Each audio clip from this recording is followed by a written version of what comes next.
चलो भाई, आज का हमारा कॉन्सेप्ट है एरोमेटिसिटी।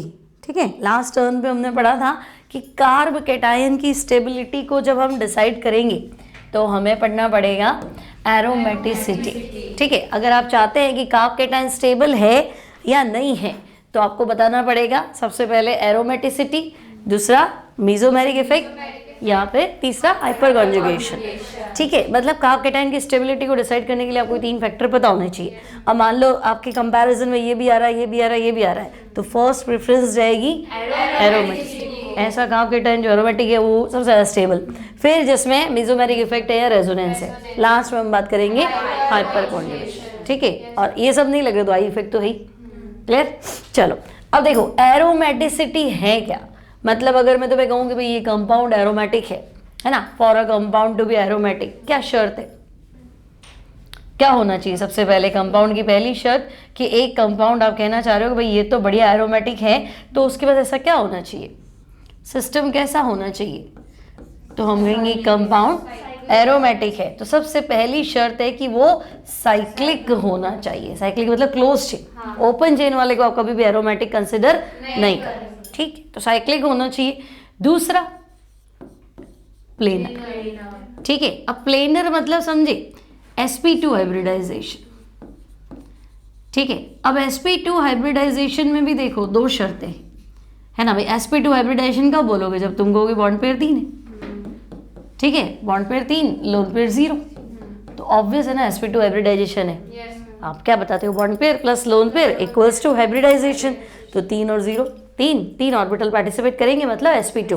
दूसरी शर्त ये हो सकती है कि भाई बॉन्ड पेयर 2 हो और लोन पेयर 1 है, तब भी क्या हो सकता है sp2 हाइब्रिडाइजेशन, तो हम उसको प्लेनर मान लेंगे। ठीक है, अब बहुत बार तुम्हें देखने को मिलेगा कि कार्ब एनायन है, sp3 हाइब्रिडाइजेशन है, लेकिन फिर भी आपने उसको कंसिडर कर दिया एरोमेटिक में, तो आपको लगेगा sp3 में आप कैसे कह सकते हो, प्लेनर तो नहीं।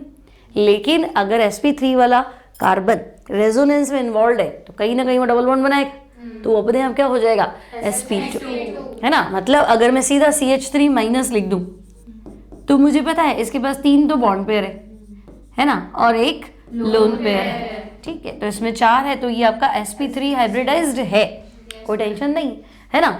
लेकिन प्रॉब्लम क्या है कि ये sp3 है, इसको मैं नहीं कंसिडर करूंगी। लेकिन अगर ये रेजोनेंस में इन्वॉल्व होता, ये कार्बन को मान लो कहीं जरूरत पड़ती, ये मान लो ऐसे है CH, पहले CH2 हो जाता, फिर CH डबल बॉन्ड क्या CH2। ठीक है, तो अब तुम सोचो ये बॉन्ड इधर टूट गया, ये नेगेटिव, ये क्या हो गया पॉजिटिव, ये पॉजिटिव होती है, इसको इन्वॉल्व होना पड़ेगा ना। तो मैं कहूँगी ना कहाँ है लोन पेयर, कहाँ है लोन पेयर, मुझे तो डबल बॉन्ड दिख रहा है, तो मुझे तो ये sp2 ही दिख रहा है।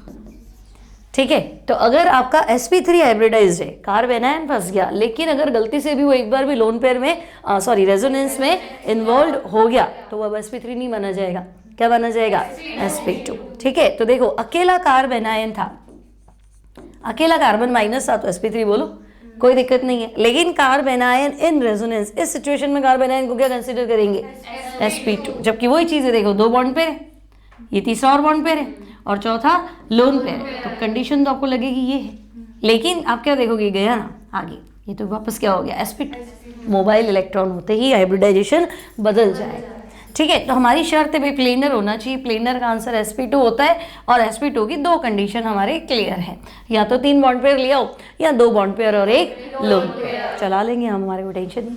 ठीक है, तो पहली कंडीशन थी साइक्लिक, दूसरी कंडीशन है प्लेनर, है ना। तीसरी कैसा सिस्टम होना चाहिए, कॉन्जुगेटेड, संयुग्मी तंत्र बोलते हैं हिंदी में, कॉन्जुगेटेड सिस्टम। मतलब तो हम कहेंगे कॉन्जुगेटेड सिस्टम का सिंपल सा एग्जांपल डबल बॉन्ड ऑल्टरनेट, है ना। मतलब CH2, फिर आपका डबल बॉन्ड ले लो, फिर CH, फिर CH डबल बॉन्ड CH2।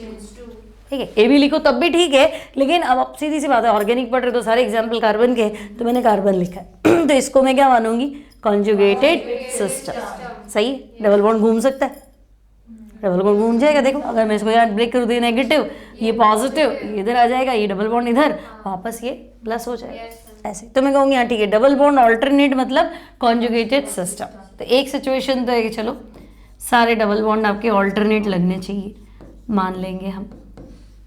ठीक है, और क्या हो सकता था, और कॉन्जुगेटेड सिस्टम किसको बोलोगे? मान लो ये कहा कैटायन है और इसके बाद डबल बॉन्ड है, तो ये कैटायन घूम जाएगा, डबल बॉन्ड घूमेगा कि नहीं? घूम जाए। ये बॉन्ड यहाँ ब्रेक कर लो, ये माइनस प्लस क्या हो गया? डबल बॉन्ड, और प्लस ये। भाई कॉन्जुगेटेड मतलब रेजोनेंस पॉसिबल होना चाहिए, है ना। कॉन्जुगेटेड सिस्टम क्यों ले रहे हो? क्योंकि उसमें क्या होना चाहिए? रेजोनेंस, है ना। और रेजोनेंस का मतलब होता है पाई इलेक्ट्रॉन का घूमना, ठीक है। और इसको सही शब्दों में लिखते हैं डीलोकेलाइजेशन ऑफ पाई इलेक्ट्रॉन, है ना। और सिंपल सी भाषा में बोलोगे पाई इलेक्ट्रॉन के घूमते फिरते रहते हैं तो हम उनको डीलोकेलाइजेशन यानी रेजोनेंस बोलते हैं। तो ये चीज़ होनी चाहिए। तो यहाँ तो हो सकती थी डबल बॉन्ड घूम जाता, यहाँ पे भी पॉसिबल है। तो मैं कहूँगी अगर यहाँ माइनस होता तब भी हो जाती, दिक्कत क्या थी, है ना। अगर यहाँ माइनस है तब भी तो डबल बॉन्ड घूम सकता था, है ना। ये बॉन्ड यहाँ उठा के रख दो नेगेटिव, ये पॉजिटिव नेगेटिव वापस डबल बॉन्ड, तो मैं कहूँगी ये भी पॉसिबल है, इसमें क्या तकलीफ।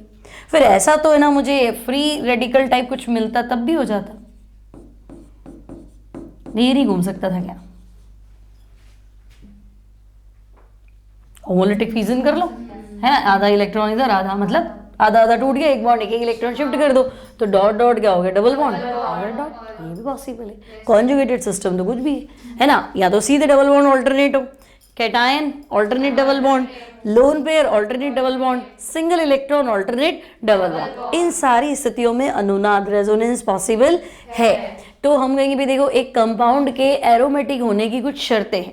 पहला कंपाउंड साइक्लिक, दूसरा प्लेनर। प्लेनर मतलब हाइब्रिडाइजेशन sp2, ठीक है। sp2 आपको जब मिलेगा जब या तो 3 पेयर या फिर 2 बॉन्ड पेयर और एक लोन पेयर, ये मिलेगा, ठीक है। फिर हम कहेंगे सिस्टम आपका कॉन्जुगेटेड। कॉन्जुगेटेड सिस्टम मतलब उसमें रेजोनेंस यानी पाई इलेक्ट्रॉन्स को डीलोकेलाइज घूमना है। तो ये 4 चीजें कंडीशन है। या तो ऑल्टरनेट डबल बॉन्ड हो, कैटायन डबल बॉन्ड ऑल्टरनेट हो, एनायन डबल बॉन्ड ऑल्टरनेट हो। मतलब जहाँ एनायन है वही डबल बॉन्ड नहीं है, एक छोड़ के। जहाँ कैटायन है उसी पे डबल बॉन्ड नहीं है, एक छोड़ के, है ना। और free radical double bond alternate. एक बार और देखने को मिलेगा खाली ऑर्बिटल पड़ा है ना, वेकेंट ऑर्बिटल है और डबल बॉन्ड है, तब भी क्या होगा? पाई इलेक्ट्रॉन घूम जाएगा, क्योंकि आपको ऑर्बिटल खाली है ना, तो ये पाई बॉन्ड बना लेगा, फिर घूम जाएगा। ऐसा भी पॉसिबल है, ठीक है। तो हम कहेंगे चलो ये। और सबसे इंपॉर्टेंट एरोमेटिक की शर्त क्या है? Huckel's rule. तो हम कहेंगे भाई एरोमेटिक की पहली शर्त ही कि कंपाउंड जो है वो हकल्स रूल को फॉलो करना चाहिए, ठीक है। तो अगर हकल्स रूल को फॉलो करने की बात आती है, हकल्स रूल क्या है भाई? ठीक है। तो हम कहेंगे it should follow Huckel's rule, ठीक है। तो एरोमेटिसिटी की शर्तें, तो पहला मैं लिख देती हूँ देखो, साइक्लिक, दूसरा प्लेनर, तीसरा कॉन्जुगेटेड और चौथा रेजोनेंस, ठीक है। ये 4 शर्तें होने के बाद आपको चेक करना है ना। ये 4 तो है ही, ठीक है। लेकिन इसके बाद आपको चेक करना है हकल्स रूल को फॉलो करना चाहिए। It should follow Huckel's rule. Huckel's rule है 4n + 2 equals to pi electrons. मतलब आप n की वैल्यू अपने हिसाब से रखो, n 0 रखो, 1 रखो, 2 रखो, है ना। तो वो जो वैल्यू है उसमें जितने पाई इलेक्ट्रॉन है उसके बराबर आनी चाहिए। अगर वो पाई इलेक्ट्रॉन के बराबर आया तो एरोमेटिक। आई बात समझ में?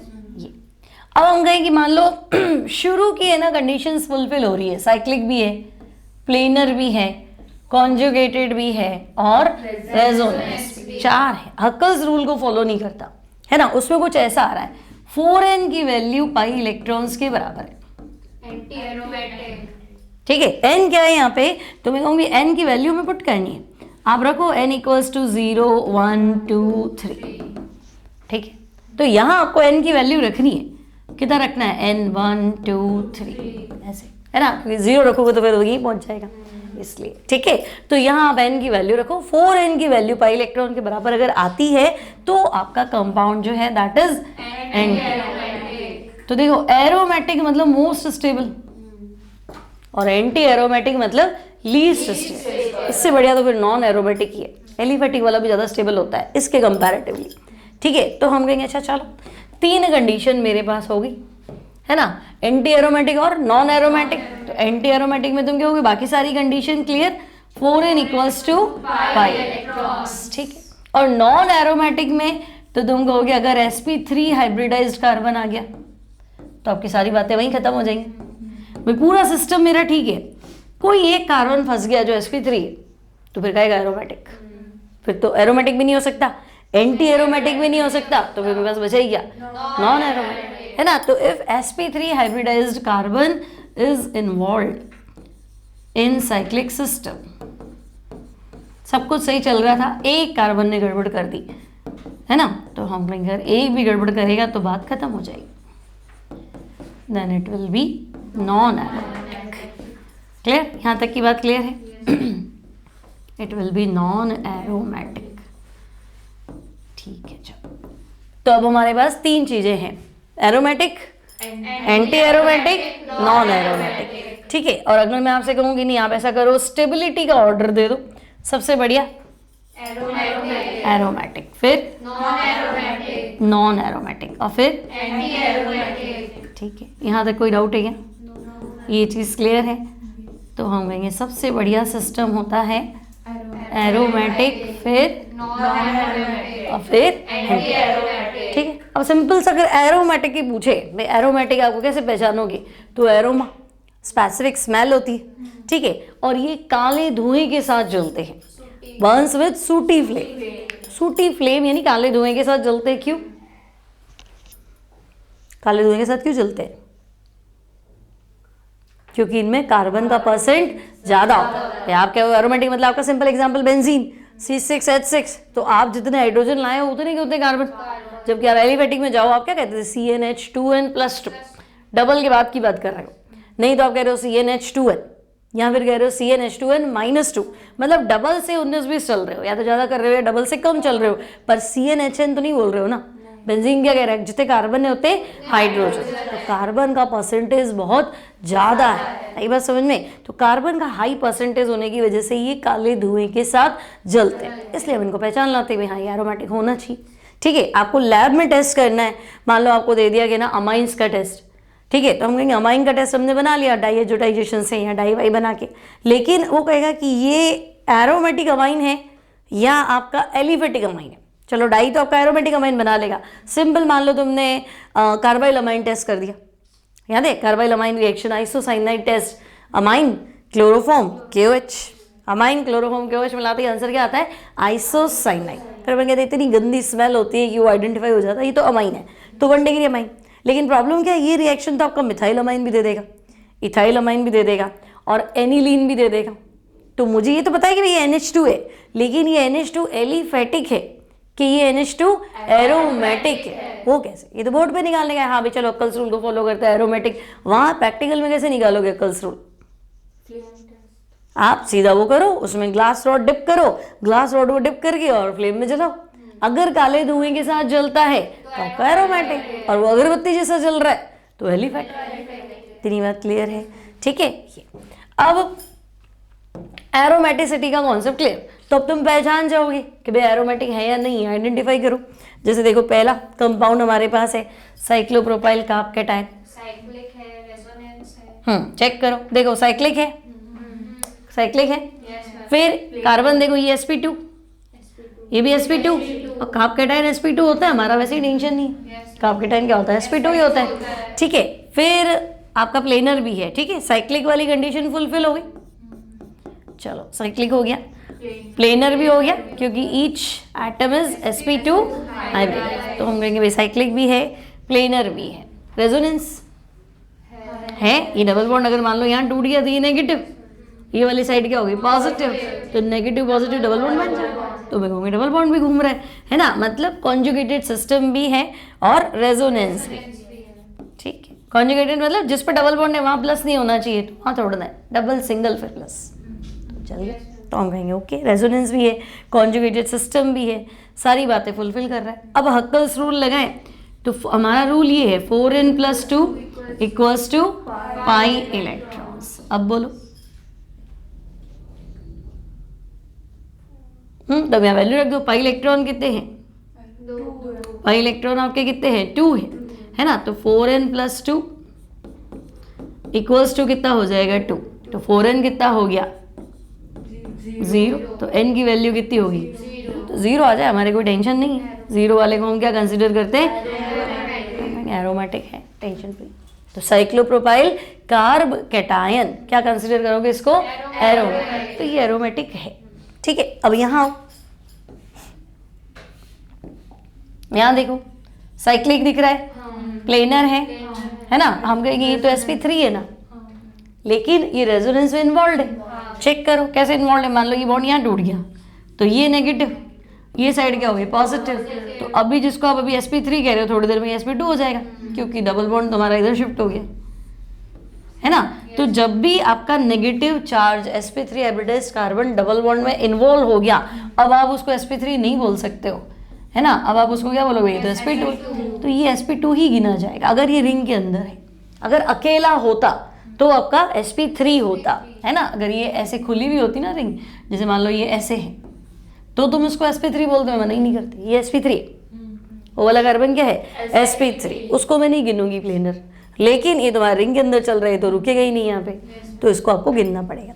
अच्छा एक सेकेंड, ये भी आपका रेजोनेंस में, सॉरी देखो ये रेजोनेंस में, ये नेगेटिव हो गया, ये पॉजिटिव, तो ये फिर चल जाएगा। ठीक है, ये नहीं, अगर ऐसा कुछ होता, अब बोलो, तब मैं इसको sp3 ही मानती, क्योंकि अब ये मेरा रेजोनेंस में नहीं आ रहा है, कुछ भी हो जाए, है ना, गैप आ गया ना, ऑल्टरनेट चाहिए था ना मुझे।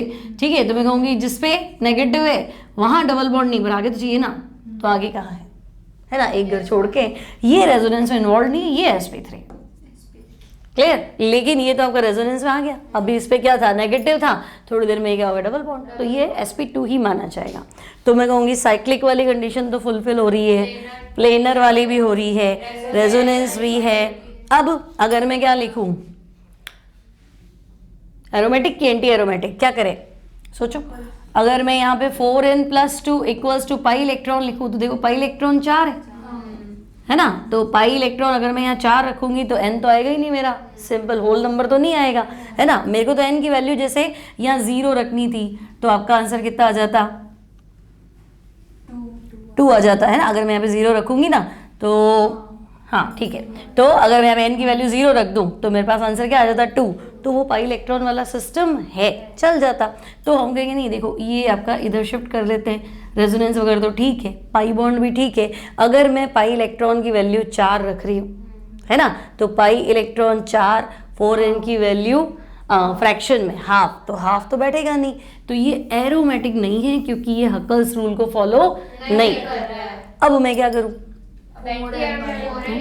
4n, बाकी सारी शर्तें पूरी है, तो 4n किसके बराबर आ रहा है 4, तो n बराबर क्या हो गया 1, तो n 1 आते ही ये क्या हो जाएगा एंटी एरोमेटिक है। ठीक है, अब तुम्हें ये सारी कंडीशन लगा के सारे क्वेश्चन बनाने हैं, है ना। अब देखो पहला, सब में कुछ ना कुछ नया लगेगा, दिमाग लगाओ। थर्ड एग्जाम्पल है आपके पास,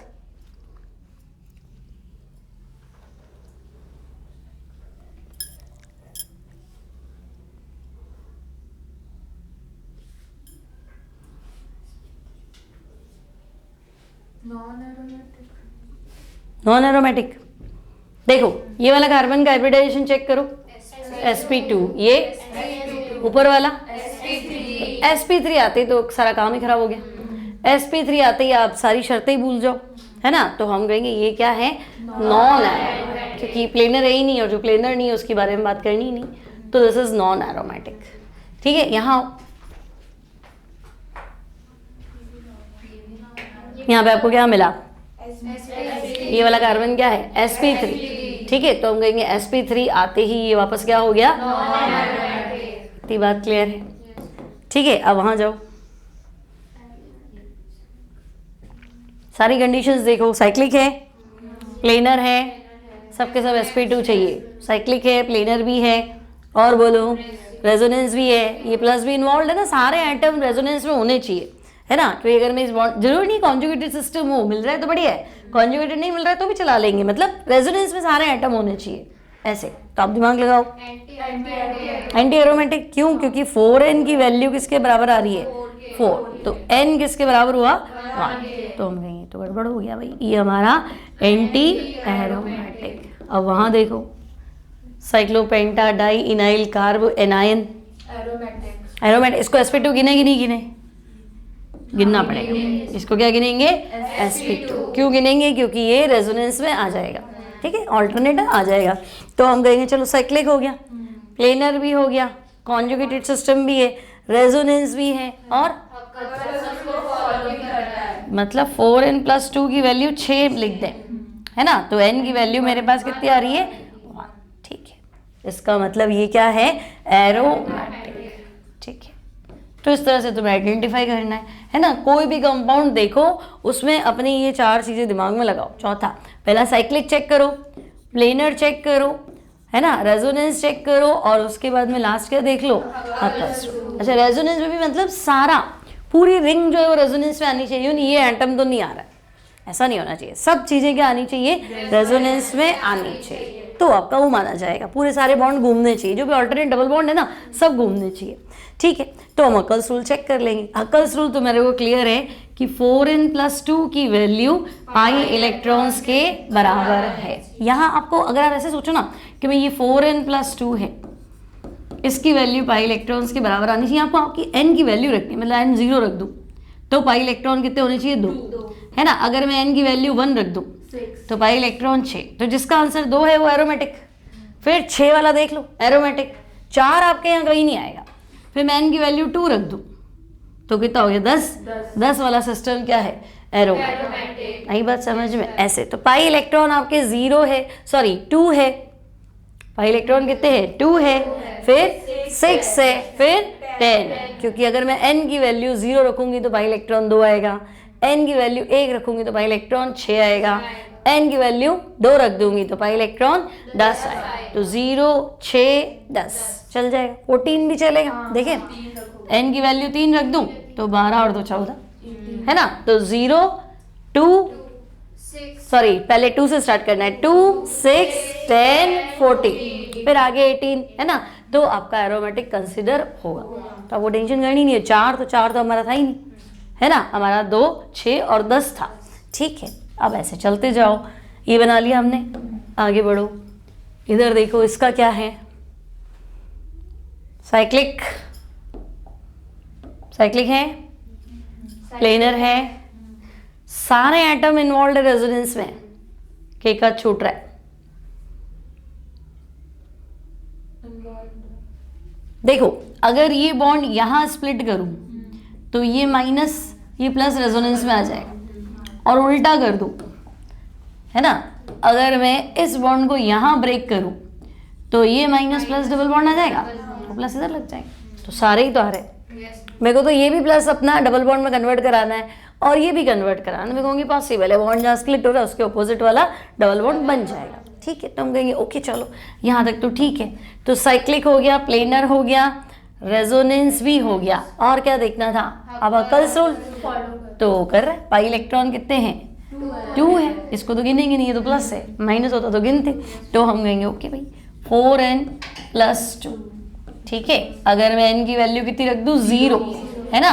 तो अगर n 0 है मतलब ये हकल्स रूल को फॉलो कर रहा है, जिसका मतलब ये क्या है? एरोमेटिक, ठीक है। अब यहाँ आओ, साइक्लिक हो गया, प्लेनर भी हो गया, फिर डबल बॉन्ड ऑल्टरनेट है भाई, नेगेटिव डबल बॉन्ड ऑल्टरनेट है, कॉन्जुगेटेड सिस्टम है, फिर ये दोनों माइनस इन्वॉल्व है। तो बिल्कुल जहाँ ब्रेक हो रहा है उसके ऑपोजिट डबल बॉन्ड बन रहा है, देखो, है ना। अगर ये बॉन्ड यहाँ टूट रहा है तो ये माइनस, ये प्लस माइनस डबल बॉन्ड, और अगर ये यहाँ टूट रहा था तो ये दोनों क्या कराएंगे? Double bond. यहाँ उल्टा था, जहाँ बॉन्ड टूट रहा था वहीं क्या बन रहा था? Double bond. यहाँ जहाँ बॉन्ड टूट रहा है उसके ऑपोजिट क्या बन रहा है? डबल। तो कुल मिला के पूरी रिंग में ये डबल बॉन्ड घूम सकता है। हमें पूरी रिंग में सारे डबल बॉन्ड घुमाने थे, जो भी हमारे पाई इलेक्ट्रॉन्स है, तो हम कहेंगे हाँ वो सारे घूम रहे, ठीक है।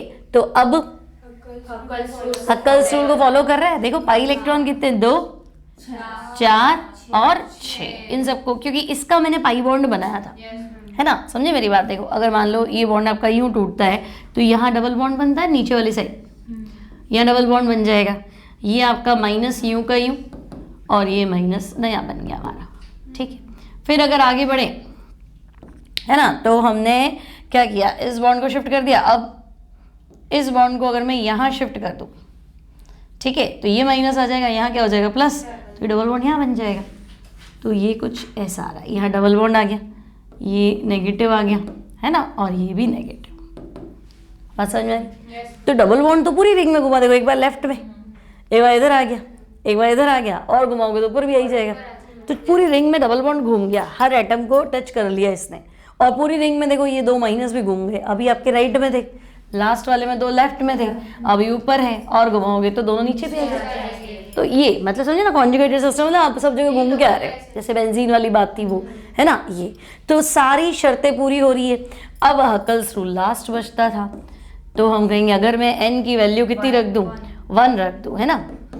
आप इसको 2 तरीके से कर सकते हो क्वेश्चन को, या तो 4n+2 को पाई इलेक्ट्रॉन के बराबर रख दो, n होल नंबर आना चाहिए। यहाँ खुद दिमाग लगा लो कि अगर मैं n की वैल्यू 1 रखूँ तो पाई इलेक्ट्रॉन कितने आ रहे हैं, 6 तो आ ही रहे मेरे पास। ठीक है, दोनों तरीके से पॉसिबल है हकल्स रूल को अप्लाई करना। ठीक है, तो इसका मतलब ये हमारा क्या है, एरोमेटिक। पिछला वाला भी क्या था, एरो। तो 0 सिस्टम भी चलता है, सॉरी n बराबर पाई इलेक्ट्रॉन 2 वाला सिस्टम भी चलता है, और 6 वाला भी चलता है। ठीक है, ये फिर यहां देखो कितने कार्बन है, ये 7 है। देखो रिंग के बाद एक एक्स्ट्रा है ना, ये है ना, तो ये हो गए 3, ये हो गए आपके 5, और ये 2 हो गए 7। तो 7 वाले को जिसमें ऑल्टरनेट डबल बॉन्ड है, इसको बोलते हैं ट्रोपोलियम कार्ब कैटायन। तो आपसे पूछेगा भाई ट्रोपोलियम देख लो एरोमेटिक है कि नहीं है। अब चेक करो, साइक्लिक है, सारे डबल बॉन्ड घूम जाएंगे, अब आपको बताने की जरूरत तो है नहीं। तो अब मुझे साइक्लिक है, प्लेनर है, सारे डबल बॉन्ड घूम सकते हैं रिंग में, है ना। इस प्लस को मैं चाहूँ जहाँ ला सकती हूँ, है ना। इस बॉन्ड को यहाँ स्प्लिट कर दो, तो यहाँ उल्टा, चलो इसको स्प्लिट उल्टा कर दो, नेगेटिव ये पॉजिटिव, तो यहाँ डबल बॉन्ड आता है, यहाँ प्लस आ जाएगा, हर जगह घूम जाएगा। फिर जहाँ जहाँ रह जाएगा तो उल्टा चल लो तो वहाँ पे भी पहुँच जाएगा। ठीक है, तो बाकी सारी बातें तो ठीक लग रही है। अब पाई इलेक्ट्रॉन कितने हैं, 6 हैं। तो कहेंगे हमारा सिस्टम यही कह रहा था 4n+2 पाई इलेक्ट्रॉन। अगर मैं n की वैल्यू कितनी रख दूँ, 1, तो पाई इलेक्ट्रॉन 6 आ जाएगी। 6 पाई इलेक्ट्रॉन वाला सिस्टम वैसे भी क्या है, एरोमेटिक। तो ट्रोपोलियम सीधा नाम से ही पूछ ले तो तुम कहोगे हाँ ट्रोपोलियम हमने पढ़ा था किसमें, एरोमेटिक के अंदर। ठीक है, अब यहाँ बताओ नॉन एरोमेटिक, ये सारे sp3 है। sp3 वाले को तो क्या ही गिनना है, तो हम कहेंगे सारे sp3 आते ही काम बिगड़ जाता था, तो ये आपका नॉन एरोमेटिक। ठीक है भाई, नेक्स्ट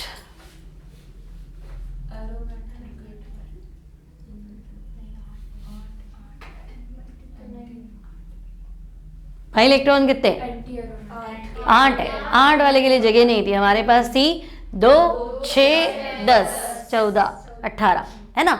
तो हम कहेंगे नहीं, पाई इलेक्ट्रॉन इसको पाई बॉन्ड में कंसीडर करना है, क्योंकि शिफ्ट होते ही देखो अगर ये इधर टूट गया, ये नेगेटिव, ये साइड पॉजिटिव, तो ये डबल बॉन्ड बन जाएगा। तो ये पाई इलेक्ट्रॉन है। तो हम कहेंगे बाकी सारी शर्तें तो फुलफिल है, सिर्फ हकल्स रूल को नहीं फॉलो कर रहा, ये कुछ ऐसा चलेगा। 4n = 8, तो n की वैल्यू 2, तो ये तब होगा जब ये एंटी एरोमेटिक। तो इसको तो हम नहीं गिनेंगे, दिस इज एंटी एरोमेटिक। उधर जाओ, नॉन एरोमेटिक। क्यों, एक कार्बन ने धोखा दे दिया, एक कार्बन आपका क्या हो गया, प्लेनर नहीं हो सकता। ठीक है, तो बस एक आते ही हम कहेंगे मतलब नहीं है, तो ये आपका नॉन एरोमेटिक। ठीक है, अब यहाँ बताओ एरोमेटिक। हाँ, धोखेबाज को सबसे पहले याद रखो, ये गड़बड़ करता है आपका। ये क्या है, आप सब देख लो, साइक्लिक है, डबल बॉन्ड घूम जाएगा, सब कुछ ठीक है, पर इसको भूल जाओगे, ये फंसा देता है। तो इसको मैं क्या कंसीडर करूंगी, अब उधर, क्योंकि उधर भी एक धोखेबाज है। ये ना, ये आपका कार्बन sp3, तो मतलब ही नहीं, कुछ भी नहीं सोचना है, sp3 आती है, बात ही खत्म कर दो। काला धुआं आए नहीं आए क्या मतलब है ही नहीं ना, एरोमेटिक तो नहीं है ना, टेंशन खत्म। ठीक है, चलो इधर देखो। अब देखो ये थोड़े फंसाने वाले क्वेश्चन है। C9H9+1, ठीक है, C9 एक बार अपन देख लेते हैं, क्योंकि बार बार अपन स्ट्रक्चर नहीं बनाएंगे। मतलब टोटल कार्बन आपके 9 है, ऐसा ही कुछ कहना चाह रहे हो। ठीक है, और साइक्लिक ही होगा सिस्टम, नहीं तो फिर तो कैसे चलेगा, हाइड्रोजन तो मैं कैसे ही बैलेंस करूंगी। तो 3 3 6 7 8 और 9 बन गए 9।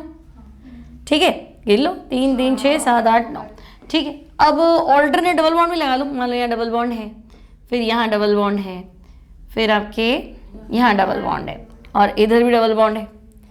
फिर इधर डबल बॉन्ड नहीं लगा सकती क्योंकि यहाँ मुझे प्लस लगाना है। ठीक है, और हाइड्रोजन गिन लो, ये CH क्योंकि एक डबल एक सिंगल के बाद तो एक ही H आ सकता था। ठीक है, H तो इधर भी आएगा, 9 वैलेंसी के चक्कर है। तो सेट हो गया क्या, देखो C9 है, H भी 9 है, हर कार्बन को H तो देना ही पड़ेगा, और ये कार्ब केटायन। अब साइक्लिक है, डबल बॉन्ड घुमा दोगे, अंदर वाले तो घूम ही जाएंगे, क्या ही दिक्कत है। साइक्लिक हो गया, प्लेनर हो गया, रेजोनेंस भी हो गया, कॉन्जुगेटेड सिस्टम भी हो गया। नहीं हुआ, सारे डबल बॉन्ड घूम जाएंगे ना। क्या हुआ देखो, नहीं घूमेंगे क्या, अगर मैं इसको इधर शिफ्ट कर दूँ तो ये नेगेटिव, यहाँ डबल बॉन्ड आ जाएगा ना, ये प्लस, तो सब उल्टा हो जाएगा।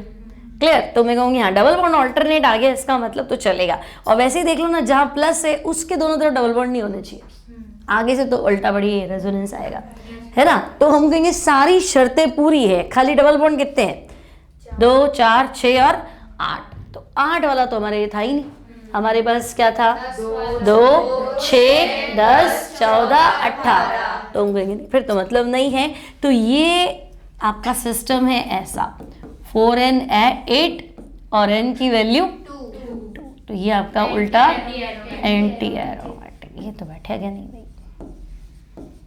Anti aromatic. अब उधर जाओ, बन जाएगा। अब यूं का यूं सेट कर लेंगे, माइनस भी ले लेंगे, है ना। तो हम कहेंगे अच्छा भाई ये हमारा एरोमेटिक। चलो अब वहाँ नॉन एरोमेटिक, क्यों नॉन एरोमेटिक, हाँ अगर मैं इसको एक और H दे दूं तो यही कार्बन उल्टा धोखेबाज हो गया। कार्ब केटायन भी चल रहा था, कार्ब एनायन भी चल रहा था, लेकिन अकेला कार्बन तो नहीं चलेगा। तो इसको बनाने की जरूरत नहीं, आप सिर्फ इसको इतना लिख दो कि ये क्या माना जाएगा, एंटी नहीं, नॉन एरोमेटिक। ये आपका नॉन एरोमेटिक, इस तरह से इसको पकड़ना है। ठीक है, जितने कार्बन है अगर उतने ही हाइड्रोजन है, मतलब ऑल्टरनेट डबल बॉन्ड पे स्ट्रक्चर बनानी तो पड़ेगी आपको।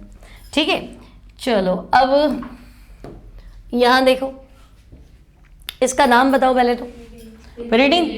ठीक है, तो इसका नाम तो पिरिडीन है, और डबल बॉन्ड चेक करो, ऑल्टरनेट है। ये लोन पेयर इन्वॉल्व है रेजोनेंस में कि नहीं है?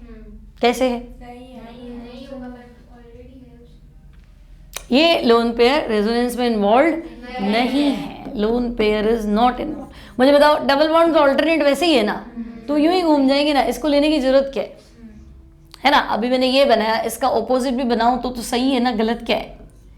ये नाइट्रोजन, इसका लोन पेयर में बाहर रख दूं, और अगर स्ट्रक्चर ये है तो ये भी तो सही है ना। और आप सारे डबल बॉन्ड घुमा सकते हो ना, है ना। ये इधर घूम जाएगा, ये नेगेटिव, ये साइड क्या हो गई पॉजिटिव, है ना, ये आगे घूम जाएगा, डबल बॉन्ड आगे से आगे शिफ्ट हो जाएगा इस तरीके से।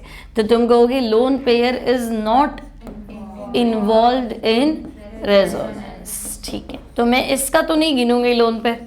तो फिर मेरे पास बाकी सब चीज़ें तो है, साइक्लिक है, प्लेनर है, कॉन्जुगेटेड है, रेजोनेंस है। तो अब मुझे लगाना है हक्कल्स रूल। तो पाई इलेक्ट्रॉन कितने आ रहे हैं, 6। तो पाई इलेक्ट्रॉन्स की वैल्यू 6, मतलब n की वैल्यू 1। ठीक है, तो ये एरोमेटिक है, बस टेंशन लेना ही नहीं है आपको, ये ध्यान रखना है ये पाई इलेक्ट्रॉन नहीं है।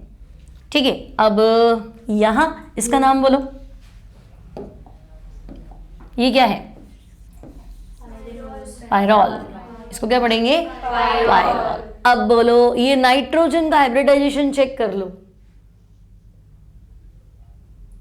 3 बॉन्ड पेयर, 1 लोन पेयर, क्या होता है sp3। तो अब मुझे देखना पड़ेगा ये लोन पेयर रेजोनेंस में इन्वॉल्व है कि नहीं है, क्योंकि अगर लोन पेयर इन्वॉल्व है तो मैं इसको sp2 मान लूंगी, नहीं तो फिर ये धोखा दे देगा sp3। तो अब सोचो है कि नहीं है? मैंने अपन कल परसों ही पढ़ा था ना, अमाइन एरोमेटिसिटी शो करने के लिए, है ना। तो अपन क्या करें, अगर ये बॉन्ड यहाँ टूट गया, देखो ये नेगेटिव, ये साइड क्या होगी पॉजिटिव, तो ये लोन पेयर तो शिफ्ट करना ही पड़ेगा, है ना। तो अब मेरा स्ट्रक्चर कुछ ऐसा आएगा,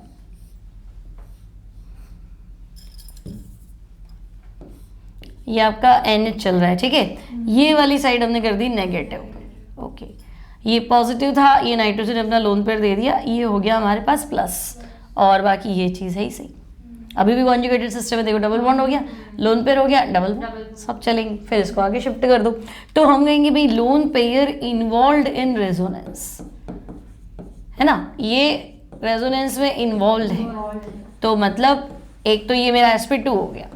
कोई पूछेगी इस नाइट्रोजन का हाइब्रिडाइजेशन, ये नया कॉन्सेप्ट आपको ध्यान रखना है। अगर आपका लोन पेयर हाइब्रिडाइजेशन में इन्वॉल्व है तो फिर हाइब्रिडाइजेशन ही चेंज हो गया।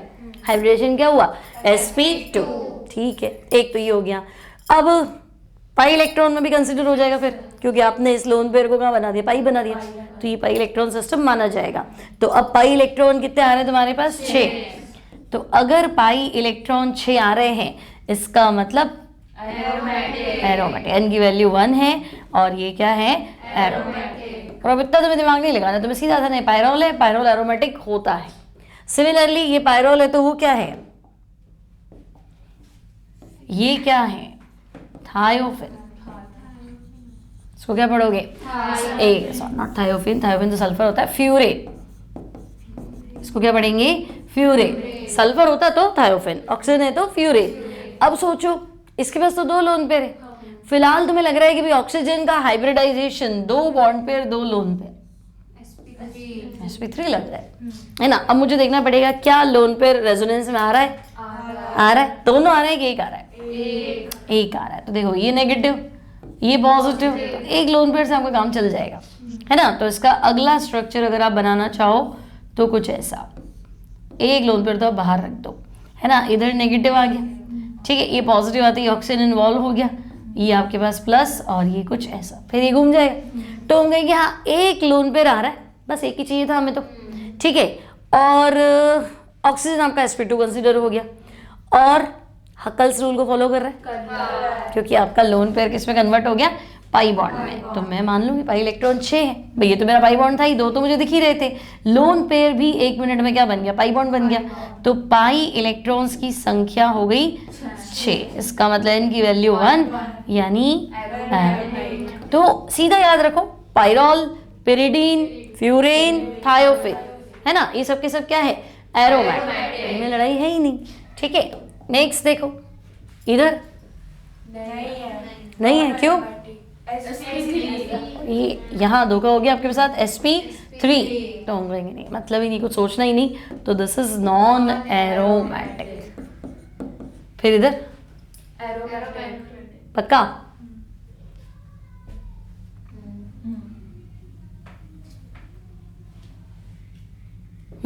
ये लोन पेयर इन्वॉल्व है, कैसे इन्वॉल्व है, देखो अगर मैं सोचूं ये इधर शिफ्ट हुआ तो ये negative, negative positive double bond, यहाँ क्या आ गया, प्लस, तो प्लस आ गया तो इसको शिफ्ट कर दूं ऐसे, बात तो सही है, ठीक है। देखो ये तो डबल बॉन्ड, इसने तो कुछ किया नहीं, ये नेगेटिव पॉजिटिव आपने कहा डबल बॉन्ड, यहाँ क्या हो गया, प्लस, है ना। तो मैं इसको यहाँ डबल बॉन्ड बना रही हूँ और ऑक्सीजन को मैंने मान लिया प्लस, तो ये तो बिल्कुल पिरिडिन जैसा कुछ बन गया, ठीक है। तो ऑक्सीजन प्लस होते ही मैं कह दूंगी हाँ ये sp2 हो गया, ठीक है। और एरोमेटिक तो कंसीडर करना पड़ेगा, पाई इलेक्ट्रॉन सिस्टम कितना आ रहा है, 6, तो हम कहेंगे ये एरोमेटिक है। ध्यान रखना भाई सारे एग्जांपल्स, ठीक है। क्यों है एरोमेटिक, क्योंकि पाई इलेक्ट्रॉन्स 6 है, ठीक है ना। नेक्स्ट इधर बताओ,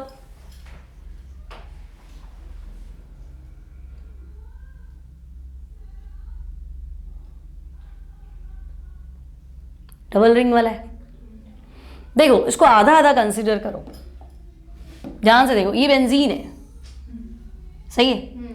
और अब इधर देखो ये पायरोल है, नहीं है, ये वाला क्या है, बेंजीन, है ना। और ये दूसरा वाला क्या है, पायरोल। तो बेंजीन मैंने तुम्हें कहा था एरोमेटिक है, और पायरोल भी क्या है, तो दोनों ही एरोमेटिक है ना। मेरी लड़ाई का तो लड़ाई है ही नहीं, तो मैं सीधा ही मान लूँगी एरोमेटिक की लड़ाई करो, ठीक है। क्योंकि अगर ऐसे सोचने बैठे तो तुम्हें लगेगा कहाँ, पाई इलेक्ट्रॉन गिनने बैठोगे तो तुम्हें क्या लगेगा 6, 8, 10, लेकिन इसको डबल गिनना पड़ेगा ना, इसका भी पार्ट माना जाएगा, इसका भी पार्ट माना जाएगा, इंडिविजुअल कंसीडर कर तो दोनों ही एरोमेटिक है ना, इसलिए, ठीक है ना। इसका मैं क्यों नहीं मानू, घूम रहा है ना, तो इसका तो माना ही जाएगा, आई बात समझ में, इसलिए इधर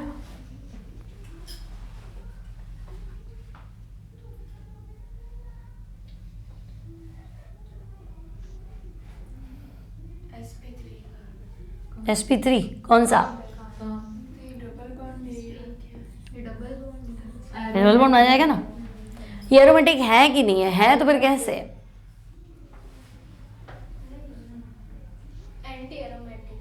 एंटी एरोमेटिक है, टेंशन ही खत्म हो गई फिर तो। है देखो, अगर मैं कुछ ऐसा जुगाड़ लगाऊंगी, मान लो ये बॉन्ड यहाँ टूट गया, तो तुम देखो ये रिंग तुम्हें ना माइनस मिलेगी, है ना। ये वाली रिंग क्या मिलेगी? माइनस, ठीक है। और ये वाली रिंग, ये क्या मिल गई? प्लस। तो ये दोनों हमने अभी पढ़े थे, कहीं पढ़ा था क्या, है ना। साइक्लोपेंटा डाई इनाइल बट क्या था? माइनस। और ये साइक्लोप्रोपाइल कार्बकेटाइन, तुम्हारा पहला पहला उदाहरण था, साइक्लोप्रोपाइल कार्बकेटाइन, ये क्या था? प्लस। ऊपर वाली रिंग एरोमेटिक, नीचे वाली भी क्या? एरोमेटिक, क्योंकि यहाँ n की वैल्यू 0 है। या पाई इलेक्ट्रॉन सिस्टम कितना है? 2 वाला चलेगा। और यहाँ पाई इलेक्ट्रॉन सिस्टम कितना है? 6 वाला, तो ये भी चलेगा। तो एरोमेटिक कंसिडर है। और जब एरोमेटिक बन रहा है तो मैं उल्टा क्यों बनाऊँ? तो लगेगा उल्टा करोगे तो गलत हो जाएगा, उल्टा करोगे तो शायद एंटी एरोमेटिक आ जाएगा। तो उल्टा करना ही क्यों है जब सीधे में आपका बन रहा है काम? तो इसको क्या कंसिडर करोगे? ये भी ध्यान रखना है। दिस इज एरोमेटिक, ठीक है। यहाँ पहुंचो, इसमें क्या कर लोगे?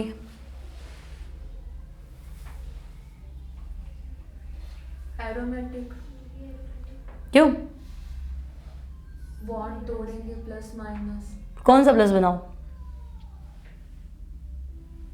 प्लस कौन सा बनाओगे? ऊपर वाला। ट्रोपोलियम नहीं बनेगा, दिमाग लगाओ।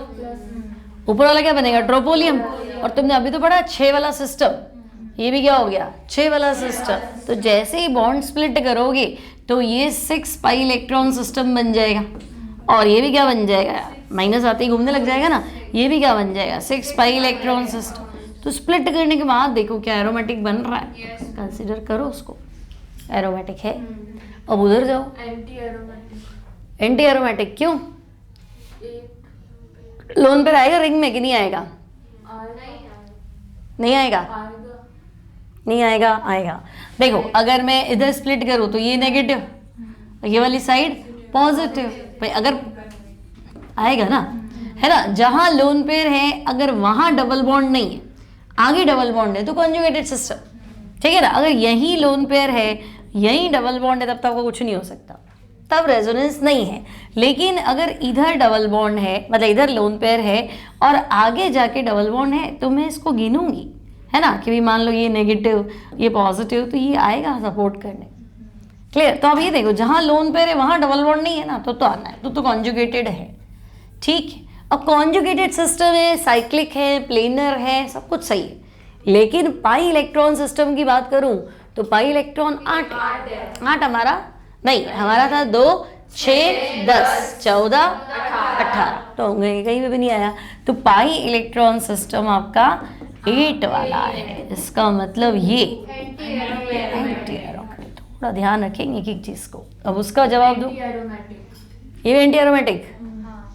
लोन पेयर इन्वॉल्व तो करना ही पड़ेगा, है ना, लेकिन इन्वॉल्व करते ही फिर ये काम नहीं आएगा मेरे तो ये भी क्या हो गया?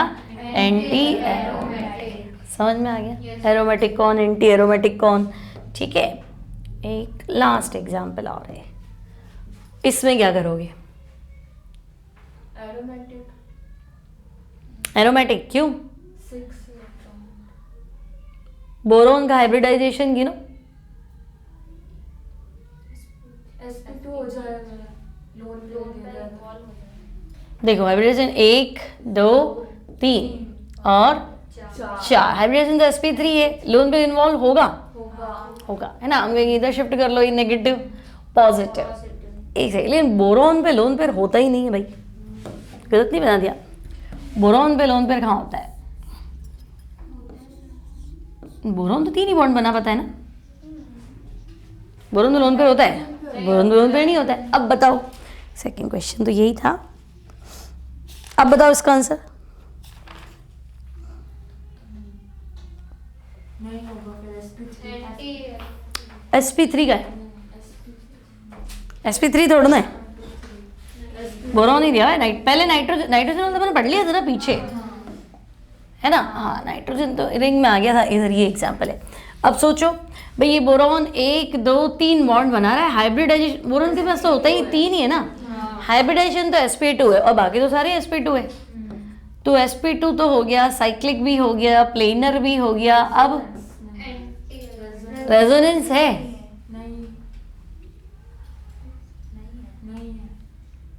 रेजोनेंस का है ना, लेकिन आपके पास एक खाली ऑर्बिटल पड़ा है ना, sp2 है ना बोरॉन का हाइब्रिडाइजेशन। तो अगर आपका ऑर्बिटल खाली पड़ा है तो हम चला सकते हैं। खाली ऑर्बिटल डबल बॉन्ड बनाने में कई जोर लगाएगा, बना देगा एक बार तो, ठीक है। अगर इसको कोई डोनेशन में दे तो एक्सेप्ट कर लेगा, ठीक है। तो वो भी मैं मान लूँ, चलो। लेकिन खाली ऑर्बिटल से मेरा पाई इलेक्ट्रॉन सिस्टम कैसे सेट हुआ? आप रेजोनेंस भी करवा दो एक बार, लेकिन पाई इलेक्ट्रॉन से आपका सिस्टम कैसे सेट हुआ? पाई इलेक्ट्रॉन कितने हैं? 4 है ना। क्योंकि अगर रेजोनेंस नहीं है तो तुम कंडीशन फुलफिल नहीं कर पाओगे। लेकिन आप बोरॉन का हाइब्रिडाइजेशन देखो, बोरॉन तो वैसे ही क्या करता है, 3 बॉन्ड बनाता है। 3 बॉन्ड में इसके पास क्या रहता है? sp2। तो इसका एक ऑर्बिटल खाली रहता है ना। अब अगर कोई मान लो बॉन्ड यहाँ टूट के यहाँ माइनस हो जाता है और वो इसको लोन पे डोनेट करता है, तो ये मना थोड़ा ना करेगा, जगह है ना, रख लेगा, कोऑर्डिनेट बॉन्ड से रख लेगा, है ना। और यहाँ प्लस भी आ जाएगा, वो भी मान लूँगी, चलो यहाँ नेगेटिव हो गया, ये इसको डोनेट कर देगा, कोऑर्डिनेट बॉन्ड बना लो, है ना। इसका जो अगला स्ट्रक्चर है ना, वो कुछ ऐसा बनाओ। देखो थोड़ा सा लॉजिकल क्वेश्चन है। ये बोरॉन हो गया, ये हाइड्रोजन हो गया, ठीक है। ये डबल बॉन्ड था ही सही। मैंने कहा ये बॉन्ड यहाँ स्प्लिट करो, तो ये वाला पार्ट नेगेटिव और ये वाला पार्ट पॉजिटिव। ये जो नेगेटिव है ना, ये वाला कार्बन पूरा का पूरा पेयर इसको डोनेट कर दे, तो ऐसा तो चलो चला सकते थे। फिर बाकी रेजोनेंस में आ जाए तो अब सारी कंडीशन फुलफिल है, साइक्लिक भी है, प्लेनर भी है, रेजोनेंस भी है, सब कुछ है। तो आप इसको नॉन एरोमेटिक में मत लेना। अब भेजा लगाओ, तो हमने पाई इलेक्ट्रॉन आपने धोखा खा लिया उसमें। 4n की वैल्यू 1, मतलब ये आपका एंटी एरोमेटिक सिस्टम माना जाएगा। क्लियर? समझ में आ गया एरोमेटिसिटी का कॉन्सेप्ट पूरा, है ना। तो आपको सबसे पहले अपनी शुरू की जो शर्तें थी वो याद रखनी, कि हम एरोमेटिक एंटी एरोमेटिक सब बातें बाद में करेंगे, है ना। हम जवाब देंगे सबसे पहले cyclic, planar, conjugated system, resonance, ठीक है। हकल्स रूल को फॉलो करना लास्ट में, ठीक है, कोई दिक्कत नहीं। कॉन्जुगेटेड सिस्टम में फंसना मत, या तो डबल बॉन्ड ऑल्टरनेट, ध्यान से देखो, जिस पे प्लस है वहाँ डबल बॉन्ड नहीं है, आगे जाके हो जाए। जिस पे माइनस है वहाँ डबल बॉन्ड नहीं है, एक साइड आगे, ठीक है। यहाँ जहाँ आपका लोन पे रहे, यहाँ अगर सिंगल इलेक्ट्रॉन है तब भी आगे जाके क्या होना चाहिए? Double bond. तो हम उसको कॉन्जुगेटेड सिस्टम कंसिडर कर लेंगे, उसमें रेजोनेंस माना जाएगा, ठीक है। अब फाइनल जाके आएगा कि भाई हकल्स रूल को फॉलो करें, ये सारी कंडीशन फुलफिल हो, लेकिन हकल्स रूल लगा ही नहीं, तो फिर अब वो नई चीज़ हो गई एंटी। उल्टा जिसको आप हाई स्टेबल मान रहे थे, उल्टा क्या हो गया? अनस्टेबल। इससे तो हम कहेंगे ये सब नहीं होता तो ज़्यादा बढ़िया होता है। इतना सब होने के बाद में भी हक्कल रूल को नहीं फॉलो कर पाया, तो वो लीस्ट स्टेबल हो गया। क्लियर? तो स्टेबिलिटी ऑर्डर आपको याद है, सबसे बढ़िया रहता है एरोमेटिक, फिर नॉन एरोमेटिक, फिर एंटी एरोमेटिक। तो बस तुम्हें इसको पहचानना ज़्यादा जरूरी है, ठीक है। कहीं तुम्हें sp3 हाइब्रिडाइज्ड एटम मिला तो तुम्हें देखना है कि उसका लोन पेयर रेजोनेंस में इन्वॉल्व होना चाहिए। अगर है इन्वॉल्व तो वो sp2 हो गया, और अगर वो नहीं है इन्वॉल्व तो वो sp3 माना जाएगा। तब आप उसको किस में मान लो? नॉन एरोमेटिक, ठीक है। और उसके बाद में इस तरह से एग्जाम्पल सेट करो, है ना। सिर्फ आपसे इतने सारे क्वेश्चन तो पूछेंगे नहीं, एक ही पूछेगा ना, तो आप सारी कंडीशन लगा के देखना, है ना। तो इतने सारे करोगे तो आपको लगता है हाँ ठीक है सब कुछ है, एग्जाम में एक ही सवाल आएगा, तो उसमें आपको गड़बड़ नहीं करनी, क्योंकि कहीं ना कहीं वो ट्रिक डालेगा, है ना। ट्रिकी क्वेश्चन कुछ भी sp3 कर दिया, ऐसी जगह sp3 के आपको दिखा ही नहीं, है ना। या फिर आपका जैसे अभी बोरॉन वाला सिस्टम डाल दिया तो गड़बड़ हो जाएगी। तो कुछ ना कुछ तो वो झमेला करेगा, तो आपको उसको आइडेंटिफाई करना है, ठीक है। यह आपका एरोमेटिसिटी टॉपिक खत्म, ठीक है।